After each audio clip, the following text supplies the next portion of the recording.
break time for Donald Trump. By Monday, the former president must post the bond for the full amount of the $454 million civil fraud penalty that he owes.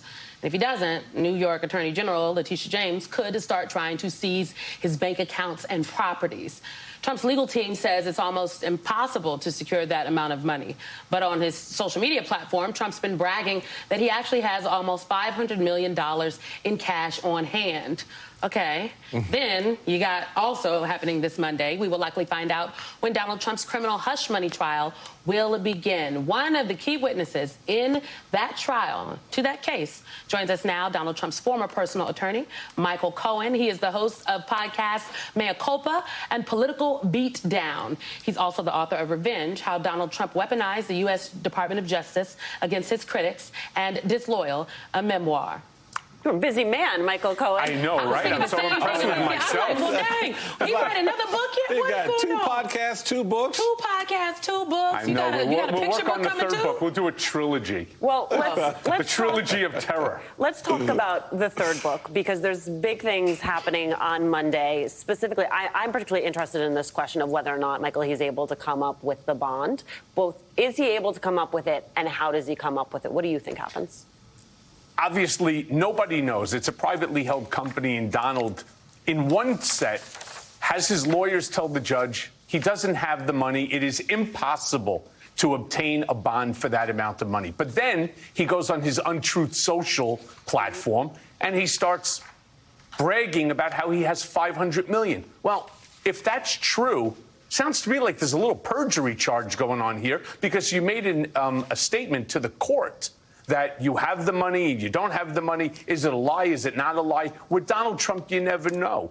But instead, assuming he has it, okay, Donald doesn't want to use his own money. No, he never wants to use his own money. He said he was going to use his money for his campaign, and then he hasn't used money for his campaign 2016, 2020. Correct. You know, when we were running the 2016 campaign, and he was telling everybody, you know, I'm really rich, and I don't need anybody's money. I'm going to run this on my own. The next thing he was saying is, I don't want to spend any money. Let's go out and go raise money, which is, of course, what we ended up doing. So does he have this money? I'm sure he has some, and he has the ability to obtain. I don't think he has the ability to get $500 million. No way. He's going to need the help of people like some of these donors that they, that are doing this $800,000 a person plate dinner. It's a lot of money. Better be a lot of food. He could use it. Better be, right? This is not all you can eat. It's one of those sort of things, $800,000 a plate. Even that is not going to get him anywhere near the amount of the bond. But, Michael, I want to play for you what Trump said in his deposition, the $400 million deposition in the Eugene Carroll defamation trial, what he had to say about money and being a developer. I don't need the money. You probably see the cash. We have a lot of cash, I believe. We have substantially in excess of 400 million cash, which is a lot for a developer. Developers usually don't have cash. They have assets, not cash. But we have, I believe, 400 plus and going up very substantially every month. Okay, so that's one scenario he wants to paint for us. But then there's this new development talking about, okay, he doesn't need the money, you know, he's got a lot of cash. Truth Social apparently could go on the market, could be on the stock exchange. That will, as some of the analysts are saying, will generate potentially a couple to $3 billion worth of value to him. Money he can't access, obviously, because of the prohibitions against selling the stock for 6 months after it goes public. But there is this space where you talk about Donald Trump getting cash that could potentially be available to him. Walk us through how that would work if, in fact, all of that plays out. And the fact that he says, well, you know, developers don't usually have cash, but I have a lot of it. And seemingly, I guess this could do that for him. Yeah. As it relates to this, again, Untruth Social platform, there's really, what's the value to it? The fact that they want to make claims that it's worth $4 billion or $5 billion, and he is like 85% of the stock.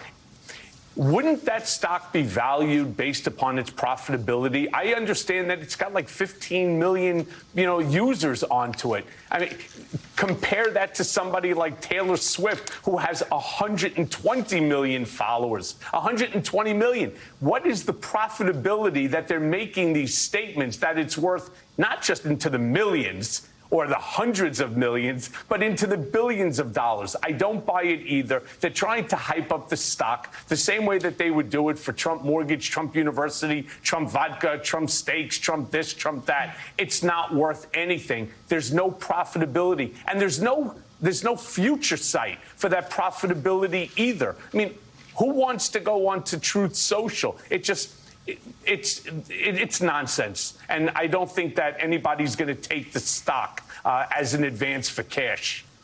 I mean, you named all of the things that Donald Trump has put his name on in the past, and you note that you believe that they're inflating the numbers.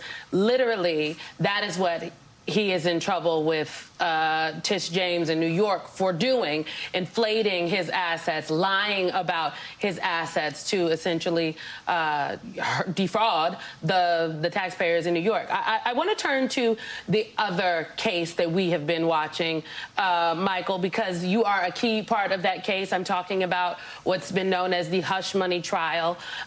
This case was supposed to start on Monday. Now on Monday, there's going to be a hearing. We have seen footage of you, of Stormy Daniels going into Alvin Bragg's office, the Manhattan DA, for these meetings. I know that you are limited in what you can say, but tell us something about the preparations for Monday. Are we going to see you in this hearing? So the hearing is about, of course, all of these late documents. And I'll tell you, I'm very angry about the whole thing. First and foremost, I have put in a request under FOIA 3 years ago.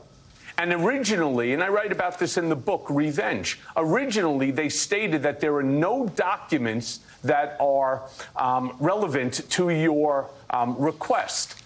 Well, I had 3 or 4 documents. I turned them over to my attorney, this guy Mark Zaid, who does this. I mean, he's really the best at it. And next thing you know, about 3 months later, they claim, oh, we're sorry, we made a mistake. There's 486,000 documents, all right? 3 years later, not a single document until about 2 weeks ago. I get 32 documents from them. Other than that, it's been absolute silence. Donald puts in a request in January, and 6 weeks later, all of a sudden, there's like 130,000 or 173,000 documents that are being turned over. I'd like to know what's going on. I'd like to know what's going on with the SDNY, which is problematic. I'd like to know what's going on at the DOJ. What's going on here? Those documents belong to the people, and they should have been released under FOIA, because I'll tell you what those documents are going to show. It's going to show that Donald Trump, through a willing and complicit, bloviated attorney general, went ahead, weaponized the